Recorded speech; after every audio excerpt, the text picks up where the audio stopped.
So everybody, welcome back to another edition of our Drive Time video calls, and I'm thrilled to be joined today by Tim Nash. Tim, welcome. Good morning. How are you? I'm fine, thank you. Fine, thank you. Finding this strange situation of not being able to go out a little odd, but there we are, getting used to it. It is. Yeah, me too. Me too. This is becoming quite a familiar background right here. Yeah. Tim, we've chatted quite a bit before this, of course, via LinkedIn mainly. But for those who don't know, Tim Nash, how are you involved in motorsport? Okay, well, at the moment, my specific thing is that I run an event called Lombard Rally Bath, which is pretty much UK unique in that it is based on the idea of a 1970s/1980s Lombard RAC rally, but on a completely non-competitive basis. It's a happy social weekend for people who want to bring period rally cars along to the event based in Bath. They set off on a non-competitive basis off to various old special stages, that many of which haven't been used for 40 years, often used as part of the old Lombard Rally Bath, which are run and set up exactly as a period special stage would be, but they drive them at the pace they want to drive them. Most of the cars that take part are worth quite a large sum of money, and people certainly don't want to bend them because you can't get parts for most of them. So, you know, they're driven at a decent pace, but they're not driven absolutely rapidly. But that's the idea of the event. And then we have a gala dinner at the end. It sounds absolutely fascinating. So, yeah, because I used to have, funny enough, Tim, this might make you laugh. We used to have an Amiga 500, you know, the old big computers. Mm-hmm. And on that Amiga, I had the Lombard Rally RAC rally game, and I think on the front cover was an old Cosworth or Sierra Cosworth. Mm-hmm. How did you get involved in all this? Because it's bringing back memories for me already. So, okay, well, it's quite special. Yeah, I mean, I should perhaps explain my background. Yeah. Literally, my first memories as a no more than a toddler is rallying. I had an elder brother who was 21 years older than me, and as a little kid, Tony was already an international rally driver. So the first sort of photographs taken of me as a little one, once we got out of the horrid baby pictures, I would be sort of sat on the bonnet of a rally car that had just returned from somewhere or another in Europe after Tony had taken part. So I was in my first memories are on a Sunday morning being told, don't make a lot of noise when you go downstairs, because in the city would be various drivers fast asleep, having been out most of the night taking part in a rally. Wow. I thought it was quite normal to come home from school when I got a bit older to find various rally drivers sat around the table making pace notes or writing out pace notes. Wow. Or setting maps for Spa-Sofia Liège, the Coupe des Alpes, the Monte Carlo Rally, whatever it might be. So I have memories of being a young kid and having Vic Elford babysit for me, coming home from school and having a sort of long silent moment because sat on the sofa's Jim Clark. No, wow. Yeah, and this was the thing. My brother, by the early 60s, was a works co-driver with Ford. So, of course, he knew all the Grand Prix drivers because Ford, even before the DFE, were very involved in providing road cars to the Grand Prix boys. So Tony knew all of these people. And if they were coming to Bristol for any reason, my mum was a fairly good cook, and it would be, we'll pop round to Tony Nash's for tea, So it seemed quite normal to me. You do? Got older, I thought, Cheapers. That was quite a childhood. So, Tony stopped rallying in 1971, having won his last few rallies sitting with Uwe Anderson in a works Renault Alpine. And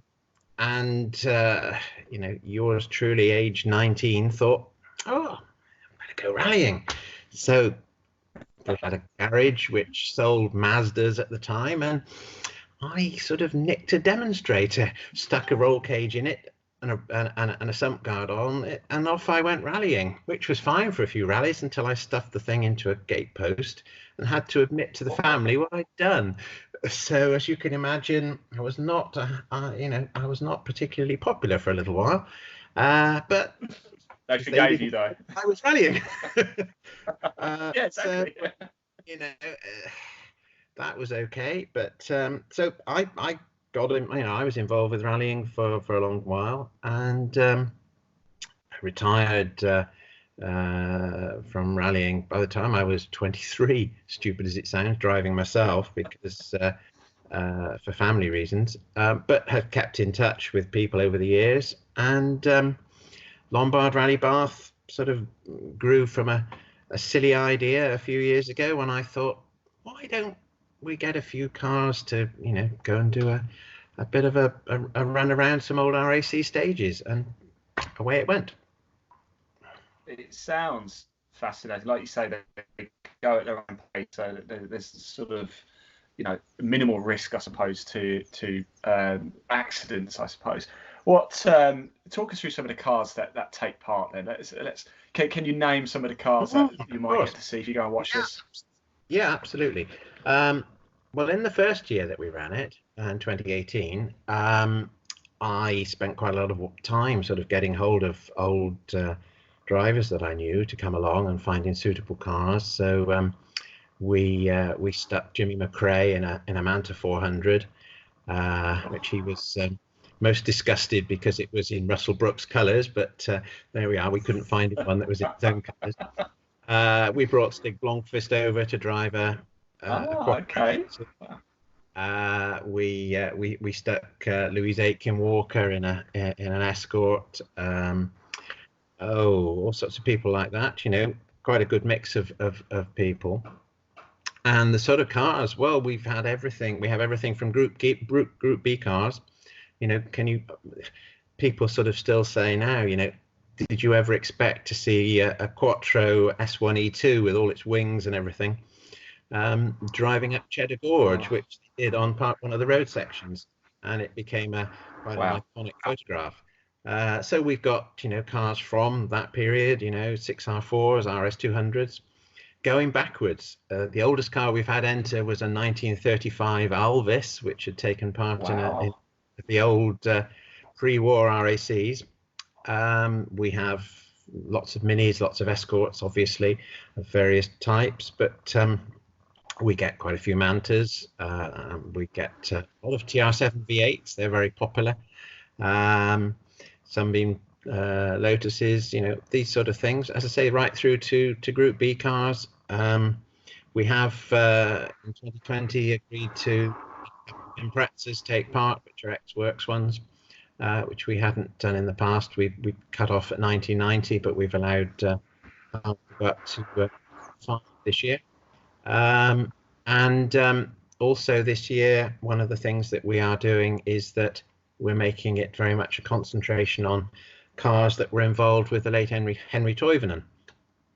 Henry won his first RAC based in Bath in 1980. So we're getting as many cars that were involved with Henry along to the event as we can. We're hoping that we have a couple of Delta S4s coming from Italy, which obviously he won his second event in 1985 with one of those. We have his co-drivers coming. We have some of the Talbot team from 1980 coming. And we will, we'll have these guys around. But it's very much bringing the cars this year. Rather than bringing drivers from all over Europe, we've done in the last years, we're bringing as many interesting cars as we can this year. That sounds brilliant. And Tim, when is it due to take place this year? Are we still go ahead for it? Okay, well, we're still going ahead. We're still working on the basis that we're going ahead. Yep. The dates for the event are in October every year, and we will be running it, all being well, from Friday the 16th to Sunday the 18th of October. The sort of run of the tour will take place on the Saturday during the day, which is mainly in Gloucestershire. But we're also on Sunday morning having a run into Somerset of places to add a sort of second half day, which will include the run up Cheddar Gorge again, because everybody seemed to enjoy. So hopefully we'll have some great noises reverberating off the rocks in the gorge. I'm sure you will. I'm sure you will. So, Tim, if somebody's watching this and they say, I've got to get in touch about that, I need to find out about it, where do they go? Okay, well, we have a website, www.lombardrallybath.co.uk. That has lots of info, and you can contact us by email from that as well. Fantastic. Tim Nash, I've really enjoyed this chat. It's been a lesson for me, it always is. So thank you so much for your time. Do stay safe, and I will see you sooner rather than later. Fingers crossed. Indeed, yes. Everybody stay safe and well, and stay at home. We will. Thank you.